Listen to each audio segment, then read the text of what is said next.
Dursa nagaa waaqayyoo isin gaafanna. Amantoonni waldaa kiristaanaa warra wangeelaa makaana Yesuus Itoophiyaa waldaa amantoota afaan Oromoo biiftuu Hararii fi gooftaa keessa kan jirtan hundumaaf nagaan waaqayyoo haa ta'u jenna. Amma immoo seenaa gabaabaa waldaa kiristaanaa warra wangeelaa makaana Yesuus Itoophiyaatti waldaa amantoota afaan Oromoo biiftuu Harar waan walitti qabannerraa isiniif qoonnaati akka yeroo keessan nuuf laattanii nu caqastan jaalala waaqayyootiin isin gaafanna. Dhugaa kee jiru na keessa yoomiyyuu ifitu anodeesse Abbaa koo dhugaa kee jiru na keessa yoomiyyuu ifitu anodeesse Abbaa koo dhugaa kee jiru na keessa yoomiyyuu ifitu anodeesse Abbaa koo dhugaa kee jiru na keessa yoomiyyuu ifitu anodeesse Infitu modese, infitu modese, infitu modese, infitu modese. Galanni waaqayyo waaqa jiraata ta'u dhugaadha yoo hin dubbanne waa'ee waldaa kana haasofnees dubbannees fixuu hin dandeenyu. Ani waan tokko dubbadha waa'ee waldaa kana waaqayyo ofii isaatii fi iddoo kanatti lafa kanarratti akka waldaan kiristaanaa yookiin immoo dubbiin waaqayyo afaan Oromootiin iddoo kanatti akka inni hundaa'u akka inni dubbatamu akka inni lallabamu akka wangeelli iddoo kanatti sababa kanaan bal'atu waaqayyo ofuma isaatiif kaayyoo karoora qaba. Galanni waaqayyo isaaf nan galateeffadha. Maaliifan kana isiniin jedha yoo jettanii isa dura hunduma isaa yaa sila dhageessanii hunduma isaa haasofnees fixuu hin dandeenyu akka iddoo kana kireeffannee naannoo kana asuma dhiyoo kana beektu goosaa kireeffannee yeroo muraasaaf argitti waaqeffannee booddee waan tokko dubbachuu waan barbaadu kan akkasiin jechaa jira. Aatumti manaa warrumti manaa warrumti nutti keessan suni nu gadhiiftan malee dhanii bakka dhaabbachuuf taa'uun qoonni isa booddee obboleettii karaa obboleettii keenyaa karaa uumama keenyaa jechaadha. Man argannee gara qabalee waaqayyo isaan eebbisu ijoollee barattuu yuunivarsiitii maartii waan tokko yoo ce'ee jedhee waan tokko dubbatan fiiganii warra nu bira ga'anii isaanii wajjin lafa argannee lafa kan qabanne yeroo gara gubbaadhaan nu hin bitannee olii gallee olii farramne isaan immoo waggaa utuma waggaallee ji'a sadan tokko hin taane deebisanii immoo yaada koo jijjiireera isinitti mul'atu kaabu qabamu korra maaltu ta'e waaqayyo garuu dhuguma isin akkuma isin jedhu kaayyoo waan qabu nutum beeku malee iddoo kana lafatti kun gurguramuudhaa fi durumaan jarri karoora qabu jira. Booddee karaa daldalaa waan tokko tokko ta'e lafuma kanarratti lafa arganne amma immoo achi adeemnee egaa haala keessa darbine ijoolleen hundumti keessan beektu namoonni baay'een beeku akkatti as gidduu kana deddeebine jechuudha. Innaa isa booddee yeroo deebinee dhufnee immoo lafatti kanarra immoo lafa dhaabbannee hin bitanne egaa lafa sanaa waaqayyo nu gargaaree ijoolleen waan tokko tokkoonis hundumtuus bakka of kennee waan waan akka jiru lafa bitanne.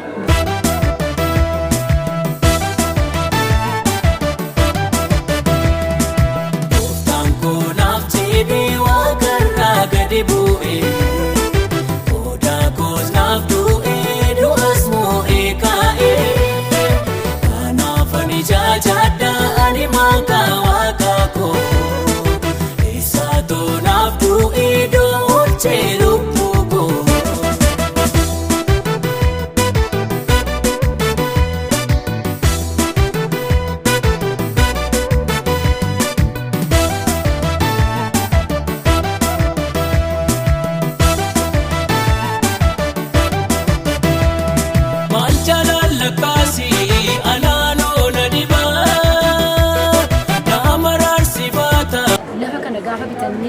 gammanne lafa sana cinqinne lafa kanarratti immoo ijaarrannu lafuma eessaa dhufte kan hin jenne gaafa jarri lafa kanarra jiran waggaa baay'ee bara isaanii guutuu akaakayyuu isaanii itti arganii irra taa'aa turan kan ittiin buune gaafa nu lafa kanarratti ijaarrannee lafa kanarratti dhaabbannee waqtii waaqeffisuu jalqabnu dhufee nurraa bu'ate lafumti lafaan ollaadhaan akka ka'ee jira dhufee nurraa bu'atee mukas keessa jiru cicciree maal goone gaa kan isin dhibu Wangeelawin Kenya, Wangeelawin iddoo lallabaa kana kan ture sana keessummaadha badaarri ture isa qaban baay'eedha. Seejuudha kan dandeetaniiru biyya ammayyaa lafa eessaa dhuftanii laa wallaggaa dhuftanii isin addina lafa nurkatti qabdu maal jedhanii lafa baay'eedha.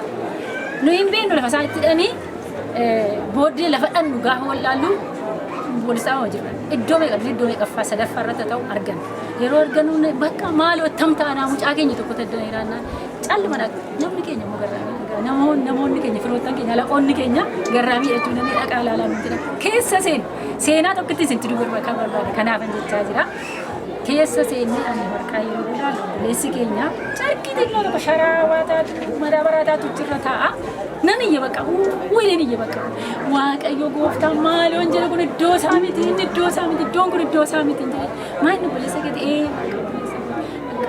jijjiiriif haala mijeessi isin dhibaa achi keessa galuun hin danda'amu anaan garuu sa'aatii sana nu gashadhu jechuudhaafi booddee akka saayidaan ulfiinee gaffiinee obboleessa keenya hin sibnee furannee gallee isa booddee gaafa idduma booddee lafa irratti innis booddee qabatu hin deemee abiddatu bobba'ee nu muraasa asii hin deemnee warri asitti hafan galu wal'aansoo sana qabsoo sana qabsaanii isin ijoollee keenya waan hundumaa keessa darbitanii lafa kanas harka keessa gashatanii mana fardakkaatu ijaartanii guyyaan kun guyyaa galataa ta'e waan baay'ee yeroo taaleen kana dubbachaa jira garuu waaqayyo gooftaa keenya isa nu gargaara isa sin gargaara isa sin nu ga'e waaqayyo galanni guddaadha ta'u.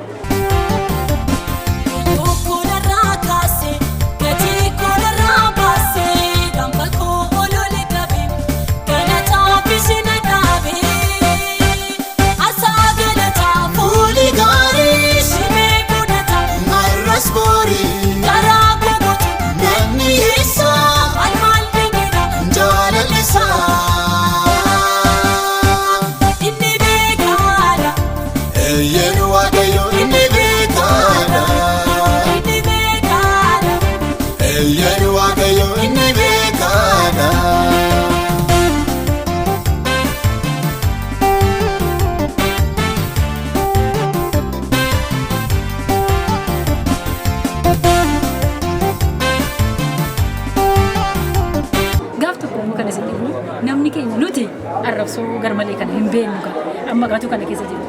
Ani mana keenya namicha mana keenya furate kanatu lafa keenya furate kanatu yeroo waan tokko ta'u wangeelaa inni nutti dawwala anaaf jootee itti dawwalatu buleessi keenya jooteen jiraate baay'ee natti tola ture. Nutti dawwalee naaf hin dheedhu yeroo hin dheedhu innis mootoriidhaan isin isaanii furate yeroo furate wanti kun kan keenya ni akkas yeroo seen hundu ana waggeedha jooteedha sadii taane akkas yeroo seen arrabsoon taane sana arrabsa dhuma keenya. Jootiin imammaan buusee dhugaan isiniin jedha. Anillee qaxxee godhe badaa wayyuu haaraa natti hin ta'u wanti isaa namni hin boo'e jootiin utuu jootiin irra jiraate natti tola dhugaa waaqayyo gammachuu kana keessa waliin maali natti tola ture hin boo'e. Ani bara koo keessatti yeroo koo keessatti namni na arrabsuu dhiisi gurra koon kana dhaga'ee addamittiin kanaan arrabsaman dibataan rakkina hin qabu.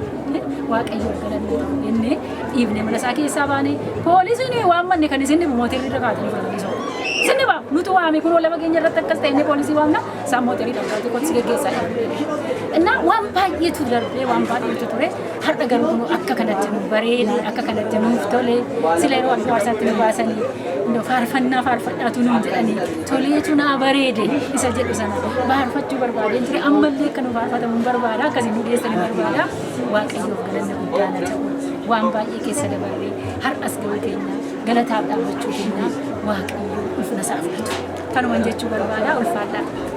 Nutoobiyya lafa maraaf erga guddaa qabna sanyiif komootu addan baasen wangeela lallabna. Nutoobiyya lafa maraaf erga guddaa qabna sanyiif komootu addan baasen wangeela lallabna. Hedduutu harkarra nu ilaala namootaaf eegganna ergaa baay'ina fuudhaan biyyarra naannofna. Hedduutu harkarra nu ilaala namootaaf eegganna ergaa baay'ina fuudhaan biyyarra naannofna.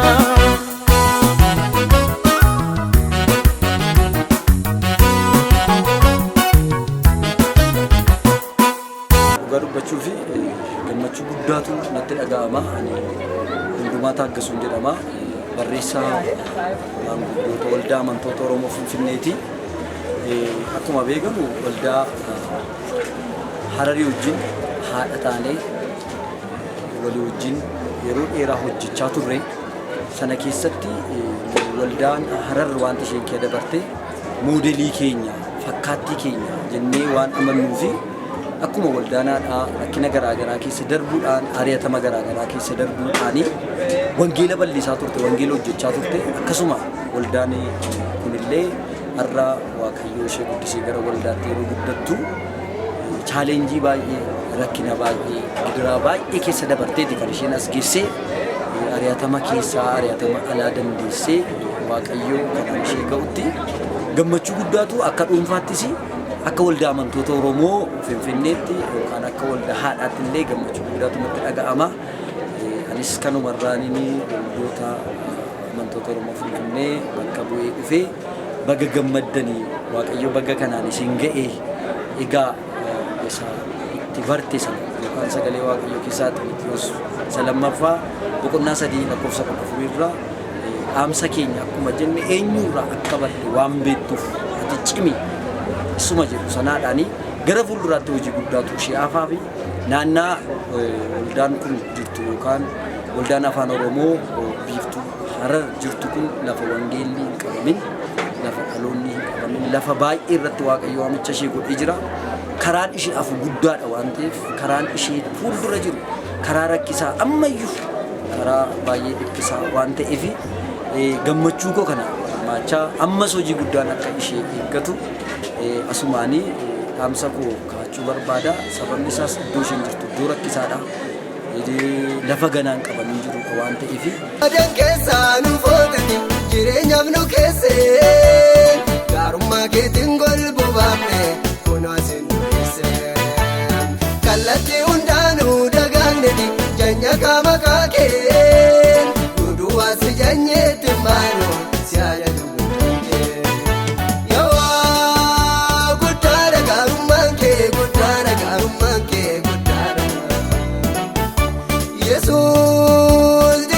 Garumman kee dinkeena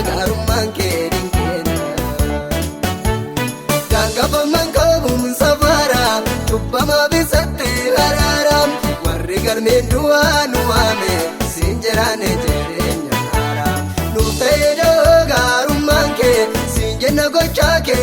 Waldaan afaan Oromoo biiftuu Harar kana booda haadha. Haati immoo ijoollee guddisuu ijoollee godhachuudhaan beekamtu waan ta'eef kana booda lafan qabamin baay'ee iddoo lallabaa baay'ee ijaaruutti fufti hojii wangeelaa baay'ee ijaaruutti fufti itti gaafatamummaa guddaatu ishee irra jira. Kanaaf jabaadhaa.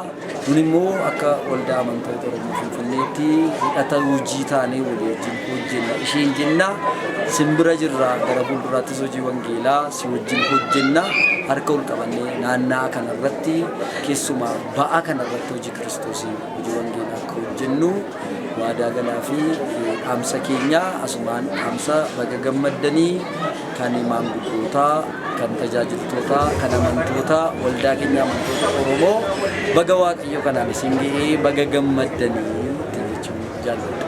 Jaalala fannoorraa isicha Golgotaa isatti naaf taatee hin dagaadhu gooftaa. Jaalala fannoorraa isicha Golgotaa isatti naaf taatee hin dagaadhu gooftaa. Hin dagaadhu attamee hin dagaadhu attamee hin dagaadhu attamee. Ani sadarkaa sanarra darbee iddoon kun guddatee gara waldaatti irraa akka ittiin eebbifamu isaatti gammachuun koo baay'ee guddaadha. Sababni isaa keessumattuu yeroo mana kiraayiidhaan nu baasanii lafa kanarrattis waldaan ijaaramuu hin danda'amu jedhamee sharaa qorqorroon nu rukutachuudhaaf jennillee nu dhowwanii gara waggaa 2 sharaa keessa jiraanne kana booddee sabni kun hin bittimma'a. Kana booddee waa'een iddoo kanaan irraanfatama isa jiru yaaddoo qabna ture. Waaqayyoof galatu yeroo waaqayyo rakkina keessatti nu guddisee namoonni lafa kanaa booriidhaan hojii cimaa hojjechuudhaan jaarsoliin bara keessatti dhufanii koreen garaagaraa barattoonni illee kallattii isaaniitti gatii gurguddaa kaffaluudhaan iddoon kun akka kanatti jabaate har'a immoo akka kanattiin gara waldaatti guddachuu ga'uu isaatti kana arguu kootti baay'ee gammachuun koo guddaadha. Waaqayyo inni waaqarra jiru waa'ee kanaatiif bara baraan galateeffamu jira. Egaa ani har'a iddoon kun akka itti guddatee kan ittiin cidha akkasii qophaa'ee sermooniin akkasii waldaa kana keessatti gaggeeffamu isaatti gammachuun koo guddaadha. Kan haadhi gogoottaan bakka nama uffee baay'ee natti toleera. Dhugaadha gammachuun koo safara darbaa. Abdatu komoof lammii saatiinis dhaadatu of gararraatti si duwwaa beekna gadi jennee kabajaasiif laanna. Kabajaasiif laanna. Yeroo namni firasaa abdatu komoof lammii saatiinis dhaadatu. Egaa mana kiraayii keessa akka turre hundumtuu beektu mana kiraayii keessana keessatti wallaansoo guddaa ture. Mana kiraayiidha mana kiraayiitti daddarbamaa ture. Ani eeguma dhufee lammaffaatti darbuuf jennaan lammaffaatti hin darbinu garuu ishee miilanaa bitachuu qabna haaluma ta'ee lafa keenya irratti sharaa hidhachuu qabna jedhaniitu maanguddoonni yeroo sana gaggeessitoota ta'anii hojjetaa turaniiru. Kanaaf ittuma citanii lafa barbaadanii warra akka Taarraqany, warra akka Waaggee, warra akka Dinqee Faaquu, Jooteen, Barsiisaa Tasfaayee Assabee, warra amma Dooktarii ta'an warra akka Duuffisaa isaan ciminaan baay'ee irratti hojjetaa turan. Ifaa Gitachoo. Isaan kun koree ijaarsaa ta'anii, koree jaarsolii ta'anii baay'ee ciminaan irratti hojjechaa turanii lafa barbaadaa turan iddoo garaagaraa deemanii. Iddoo lama laallee iddoo tokko baay'ee jaallanne garuu nuun mijanne nu didan nutti gurguruun barbaanne gadiis nutti mi'eessanii lafa kana immoo gaafa argannu dachaadhaas lafisaa diriiraa kunumaan jirtu manni furanne gaafa dhumnee walii gallee bitanne lafti kun yeroo dheeraadhaaf lafa taa'aa ture garuu gaafuma nuun waldaan bitattee seera qabeessummaa seerri isaa gaafa raawwatamu namichi bukkee kana jiru Ziidaan kan jedhamu kuni dhufee lafa gara isaatti soquu jalqabe. Baarzaafiin daarii irra turanii baarzaafii kana hundeetti qiqqiriixeetu gara isaatti gad soqa ture. Akka tasaa gaafa tokko obboleessa Sirneessaa jedhamu waddana biraa hojjetaa kan ture tokko wajjin hin deemne ture. Gara mana adda dinqee dhaqaa turree'uuti asirra gaafa baanu soqaa jiru. Daraa eegga daraa seeraan soqinaa lafa kana binne mana kana binneerraa kun immoo dangaa keenya keessaa jennee gaafa nu dhorkinu abbaa isaa subsiisaa jirutti dawalan. Inni gaafa dhufu achuma fiigaa dhufu. Fiigaa isa dhufu maannoo Israa'eliyaa inni as qoome maannoo keetii amantaa na usu midhaan jedheetu amaariffaan akka itti fiigaa dhufe. Anaadha kan dhaabsiseen jedhe gaafa inni fakkaraa dhufu anaadha kan dhaabsisee. Kun dangaa keenya keessaa mana kana binnee jirra dangaa keenya keessa maaliif lafa bittee ni nayyamamu.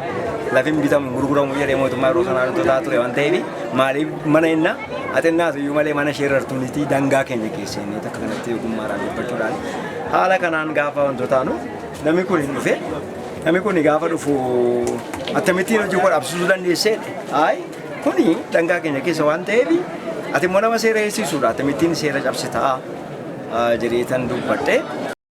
Si qabaachuun si wajjin jiraachuun akkam gaariidha fuulli kee wal baruuni gooftaa koo sinna keessa jiraata hafuurri kee lubbuu koof nagaalaata si qabaachuun si wajjin jiraachuun akkam gaariidha fuulli kee wal baruuni gooftaa koo. Kanaaf ማንነቱን የማናውቅ ከየት እንደመጣም የማይታወቅ ሰው እስራኤል ያስቆማል ምናምን ጀለቱ እንዴት ይደፍረኛል ጀለቱ ሚሊተሪ ፈቴራ ጋር ባንተ ይሄ ባየጋ ሰከናና አስፈራራው በርባዴ እኔ መጥቶ ነው እሺ በዳስ ነው መንሶራ ይጃላ ለፈኝ ማለት ከናፍ ሚሊተሪ ዮቴጅ ሞ ገረጉ ባክ ቢኔተን ጉዳደ ነው አይሳ ዋንተ ባይ ፖሊስ ነው አሁን ተፈካቱ አኩማ ዋና መጣራ ተቆጠን ይላል Acumaan isa kana booddee gaafa nani deebiitti deebisee eenyummaa keeyyuun beenu gaafa mattaawaqaa fuulee talaa kun mattaawaqaa federaalaa ni mobaadhaan ture achuma kan finfinnee ture gaafa isatti agarsiisu akka waan xinnoo ishee akka rifatee galjechuudha isa kana booddee gaafa itti jabaadhaan isla mi'a forsoole shuggutii addarsitti mataatti akkas na qabe kachaalki balaw የምትችል ከሆነ አንተ እግን ታስከብራለህ እግን እየጣስክ ነው ምናምን ጀለታ እትዱበደ kana booddee naannoo koo kan jiran namoonni gara kana jiru gijjillaa kana namoonni haadha mana kanaa wajjin turaniiru namoonni akkasuma namoonni baay'ee guutan adaraa eeggee adaraa seeraa soqaa jedhan itti deebisee jara soqsiisuu jalqabe adaraa eeggee adaraa seeraa soqa lafti kun daangaa keenya keessaa akkan sonne nan dhorkan ture. Sakanaaf እንዴት እንደዚህ ይላል ምናምን እንዴት ይደፈረን ጀረኒቱ ፖሊሶች ከምብራ ተኮስለ ወጅን ዱፌራ ከምብራ ዋመት ከምብራን ቀዊ ጉረተኒቱ ፖሊሲ ከምብራ በቀኒ አማስ ቢላኒ ዱፈኒ ፖሊሲ እንዳንዱ አፍሪታኒ ሮጋኒ ሰማሌ ቾዳ ከለቦደ ሲነ ፉረኒ ባን ሲጋፈና ፉረኒ ባን ጆቴን ጅራ ጆቴን ቦደኑ ዱፌ ኦቦታራቀኝ ጅሩ namoonni kan biroon badaa yeroo sana namoonni garaagaraa badaa dhiyeenya qaban baay'een hin jiranii ijoollee batumoo jiru sinneessaa hin jira ture. Kanaaf Waaqa ati dhuguma waaqa ati dhuguma waaqa waaqa waaqa ati dhuguma waaqa egaa maal jennaree maqaa kee faarfannaa oolol jedhi jennaa. Silas maal jennaree na fuudhanii ka'an. Isaan sun gaafa dhannee botteetti nu geesse. Silaa amma kuni gandisaa gara 17 dha miti gara gubbaatti hidhamuun irra ture. Malee botteetti hidhamuun irra hin turre. Kuni kililii 17 dha waan ta'eef. Garuu inni lafa ofii bulchutti ofii gaggeessaa achiti waan ta'eef achitti dhaqeetu seeraan ala dhaqee na eegsise. Gaafa naqu jarri nuuni inni wanti balleessaa adda tokko hin qabu. Nuuni isaa wajjin hidhamuutu nurra jiraata. Kanaaf iyyuu nama kana baraafuun qabnu namni kun wanjala bira wanjala hojjete hin qabu jedhaniitu gaafa isaan dubbatan ay እናንተ ነን ይፈልጉ እሱ ብቻ ነው የምንፈልገው ወደኔ isaan na bira deebisanii anaan gara marmaariitti na galchan gaafan gara marmaarii dhaqee taasoo jalqabu ni marmaariin kuni abbo ani afaan oromiffaan si taasaan jedhe abdii jedhamaanni ji oromoodhasi isa kana booddee amma lafa akkasii mana akkasii binnee mana akkasii gaafa binnu immoo inni kamichi kun ollaadha. Lafa keenya daangaa keenya keessa galee mosoksiisaa jira baarzaaf nu jalaa buqqisaa jira. Kanaaf ani itti dubbadhe kanaaf adaraa eeggee adaraa seeraan suuqin hin jedheen naan miilitarii argiteetta irratti argite miilitarii argeera seera balleessaa jira waan ta'eefani anis mirga gonfalmaadhe malee nama kanaan hin rarrabsine yaabbaa keenya jenneen. Kanaaf namni kuni akka kanatti qabeenya fidee inni isatti himu. እኔ በሚያውቀው ቋንቋ አውሩ እኔ ነገር አልሰማም ምን እንደምትለኝ አይገባኝም ያለ በቃ ወንዝ የማይሻገር ቋንቋ ብሎን ሰደበን ምናምን ጀረማ ክልሊ ሞቱማ ክልሊ ከናት ለገሰኒ አፋኒ አደረኛ አረብሰለኒ ካናን ወደኒቱ ገራ ጆሌ ወረጫቲ ቃማ ወረባይ ሀቶ ተጅሩ ገራ ለፈጀላ አቺ ጀላ ተረካኒ ነይራኒ አቺቲ ፊንጫነቹ ማጅራ እንትቤቲናቹ ማጅራ ለፊታ አሙዩ በርቹ እንጅሩ ala kanaan naqeetanii ijoollee warreen toosanii madaabariyaa way kan lafa afatanii jiru. Isaan bukkeen caammaa ofitti immoo na baasisaniiru. Isaan bukkeen akkas dhaqee taa'ee keessu qotu waaqoon akka radda ture. Warri sun maallaan jedhu yookaan simii kennuu kenni silkii irra dawwalannaa yookaan birrii fidinaan jedhan. Ani birrii kan nama dhibu immoo birrii sin harkaa fudhanii kaa'anii galmeessanii moobaayilii koon harkaa fudhanii kaa'anii waa'uun harkan jiru. Bisa booddee bakka ani birrii sin qabu moobaayilii sin harkan jiru jedheetanii hintoo ta'e gidduu kanatti dooteen faan tarraqinyi faan iddoo biraatti hintoo ta'aniiru adda dinqeen wantoo isaanii bira darbiteetu ufti gara goodaa lafa boroo lafa boollicha keessa naannoo sana dhuftee akkasa wayyaa indeet ittaasaralee ingidaa na ulazii midar midhaam jette baay'ee jette addee boossee mimmaan ishee dhangalaaftee gaafa isheen boossu gara gidduudhaan hafuuraniitu akkas lafa poolisiin taa'u kutaa tokko qaba firashin achi keessa jira lafa jara gidduudhaan warra gadii sana firaan hafuuranii tolla baasanii poolisii sana bukkeena teessisanii.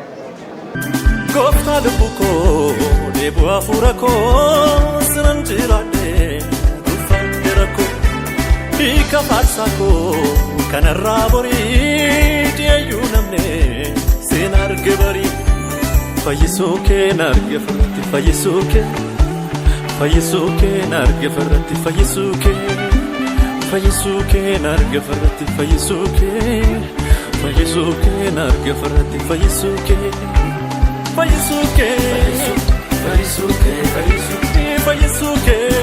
isa kana booddee gara booddee innis isa hiisisee mana kootti galee nagaan dhabe. Buluun dadhabe mana koo keessa nagaa dhabee kanaaf iyyuu inni isaa boroo itti taana ilaalamu garuu namni kun hidhaan buluu qabu jedhee dhufa isaati. ala kanaatiin guyyaa tokko sanii dhabee nan ba'e. Egaa as faraarra'uun isaanii maalodhaa boru lammataan nuyi akka deebineetti dubbanne. Garuu nuuni dhimma kana sodaanneen ittuma fufne kisiin bor deemuu jalqabee fayiloonni banamanii karaa dhimmi isaa ilaalu baay'ee isaa deemuu jalqabne haalota kanaan egaa isa yeroo kamirra caalaa anaa fi yeroon sun yeroo baay'ee anaan murteessaa ta'u yoon akkas gadi ba'e anaani namootatu nan gabaabsa namoota natti bite jira. Komaandoo warra baratan namoota natti bitus beekaa nama ta'e argee bakka ana eeggatu jechuun mucaa jedhama na fakkaatu jira. Sumarrattoon tokkodha inni na fakkaatu. Koppiidha beektu waan taataniif inni anaaf inni koppiidha yeroo wanta ta'u yoo isa argan ana seeku yoo ana argan immoo isa seeku. Kanaaf iyyuu immoo abbaa seeraati waan ta'eef dabaan irratti raawwachuudhaaf yaalii godhaa turan garuu haala kanaan waaqayyo jalsaanii jalaan miliissee waggootan shanan lafa kana ture lafa kanatti egaa waaqayyoon gargaaree hojiiwwan baay'een hojjetamanii isii yeroo itti dhaqamu si masaraa bitii yeroo itti dhaqamanii jechaan jiru bor jiru abaluu dhufuu jiru haala kanaan osoo kana darbu waaqayyo kiiloomeetirii 128 jalaa fudhate garuu gaafa nu deemu kiiloomeetirii 134 deebi'ee nu galee lafi kuni. Tokkicha koo ani sitti yaarsu galata koo olii dhuftee akkaan hin duunetti barbaacha koo. Tokkicha koo ani sitti yaarsu galata koo olii dhuftee akkaan hin duunetti barbaacha koo. Tokkicha koo ani sitti yaarsu galata koo olii dhuftee akkaan hin duunetti barbaacha koo. Tokkicha koo ani sitti yaarsu galata koo. Akkaan hin duunetti barbaacha koo. Ilma waaqayyoo abbaa kan ofirra sinan qabaa. Jecha sibiiluun na baami si malee maalan qabaa. Kanaaf alagaa isa kana arguu gootu baay'ee guddaa gammadeera. Baga isa kanaan isin ga'e rakkina bira darbitee wallaansoo garaagaraa diigamuu bittinfamuu bira darbitee iddoo lallabaa kun har'a bal'attee gara waldaatti guddachuu isheetti gammachuu koo isa safara hin qabne isa guddaanii dhageessisuu barbaada. Baga gammaddan baga waaqayyo kanaan isin ga'ee amma yommuu caalaatti sakaleessa dheengadda hojjettan caalaa hojii babal'isuu wangeelaa caalaatti hojjettamaa waaqayyo isin gargaaru danda'a. Bayyaan naddeeni malee jecha keen madaabu'aa utuu sin taane gooftaa namarraa maaltu ta'a. Dhimma koobsitu duulee ganda du'aa tiriiree mirganaa dhaabachuu keefi biyyi ragaa mitiiree. Dhimma koobsitu duulee ganda du'aa tiriiree mirganaa dhaabachuu keefi dachee ragaa mitiiree. Burqaana gaakoo burqaana gaakoo burqaana gaakoo ulfaatu baakoo. Burqaana gaakoo burqaana gaakoo burqaana gaakoo ulfaatu baakoo.